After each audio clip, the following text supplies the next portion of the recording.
The docket has been on fire, so let's go through the latest filings. Judge Lyman has entered the chat. He stated, quote, "The Wayfair parties have not demonstrated prior diligent attempts to serve Isabella." He stated, quote, "A party must at minimum have some basis to believe the address at which is attempting to service is one where the person can be served." Basically, what Judge Lyman is saying is that the Wayfair parties need to give a lot more detail whenever they're giving their explanations and explain how they came to these addresses and show that they didn't just come up with these out of thin air, Not Lyman coming in with some shade. He stated, quote, "And if the diligence requirement is to have any teeth," not the teeth comment, "it must mean that when challenged, the party seeking alternative service must demonstrate not only that it is attempted service, but that it did so at a location where the facts, not just belief, indicate that service could be made." Personally, I think this is Judge Lyman's way of saying, hey, I can't do the work for you. If you want me to be on your side, you need to give me the detail. Help me, help you. You know what I mean? Think of it as a nice way of saying, like, get your head in the game, put some more meat in the plate. Okay, let's start cooking. Okay. The Wayfair parties have done too much of the nice guy approach. We need to be sharks, put on the shark mode. I don't know what you need to do. Play baby shark, get into shark mode, and let's start giving as much detail as possible in our explanations to Judge Lyman to explain ourselves so we can prove, hey, we've done everything. There's no BS on our side. Here's all the facts. There's no loophole that Blake can get into. Lay it all out there. Because the more that I've been thinking about Judge Lyman and the decisions he's been making with giving Blake basically everything she wants, is in a way it helps Justin's team at the end of the day. Because let's just say hypothetically Justin does win the case and Blake wants to appeal it. She's going to have a hard time appealing a case that the judge gave her every single thing she wanted. Oh, you want more discovery? Here you go. Oh, you want this? Here you go. Oh, so now you don't like the outcome? Well, you got everything you wanted, so that probably means that the outcome is the one that you're going to get even if you appeal it. So I think at the end of the day, this will help Justin's team.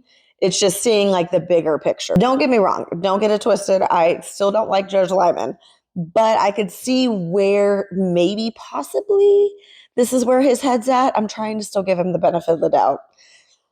I'm trying. Lyman did state that, quote, "Given, however, that Isabella has not yet been served the subpoena, it is premature to decide whether or not the extent of the subpoena has imposed any undue burden on her." Thank goodness he had some sense. So he's basically stating that he's denied the Wayfarer's request and Isabella's request, but they're both without prejudice. So later on, they can decide to rehash this out, but as of right now, denied. Next up, we've got the Daily Mail journalist. So this whole situation is just a hot mess in itself. So the Daily Mail journalist is now stating that the initial declaration he gave, everything that he said was true, but there was a lot that he didn't get to say. The journalist is completely blaming Justin's team, stating that they were the ones that thrust him into this lawsuit, which I don't necessarily agree with because in their documentation, they had stated a reporter from Daily Mail. They didn't name drop him from everything that I've seen. So unless you guys saw something I didn't, please let me know. The journalist claims that the initial declaration that he gave didn't include everything that he wanted to say to clarify the situation, and that the Daily Mail did not allow him to do so. He stated the initial declaration was prepped and presented to him and was insisted under pressure that he, go forward with this declaration that was prepared for him. And if he did not, he was threatened with possibility of losing his job and more. In my opinion, I believe that this means that his entire declaration should be thrown out.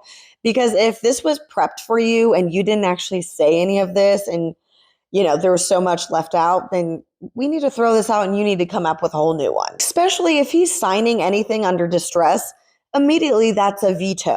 Like that is not, like if you're having to sign anything under distress, it's moot. As Judge Lyman likes to say, it's moot. Especially when he wants to say things like this, quote, "While my initial declaration itself was not false, it did not tell the whole story."